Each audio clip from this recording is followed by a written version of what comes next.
নদিয়ার শান্তিপুর পৌরসভায় 2 দিন ধরে চলছে যারা কনজারভেন্সি স্টাফ রয়েছে তাদের রীতিমতো অনির্দিষ্টকালের জন্য কর্মবিরতি। তার কারণ এর আগে পৌরসভাকে জানানো হয়েছিল তাদের আইডেন্টি কার্ড এবং 5 তারিখের মধ্যে বেতন দেওয়া।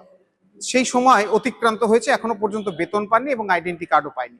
আমরা কালকে চেয়ারম্যানকে বারবার গিয়ে এখানে অনুরোধ করার পরেও চেয়ারম্যান সাহেব আমাদের কাছে আসলো না, কোনো বিষয়টা আমাদের জানায়নি।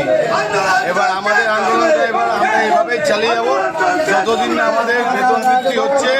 তারপরে সমস্ত যে দাবি দাবা পিএফ এর যদি না চলে আমরা এবার হরতাল পুরোপুরি থাকবে। চেয়ারম্যান আমাদের কাছে এসে বলুক, আমাদের দাবি দাবাগুলো মানুক, যদি মানতে পারে তবে আমাদের লেবার কাজ করবে আর আমাদের লিখিত দেবে, তারপরে আমরা কাজ করবো, না হলে কাজ করবো না।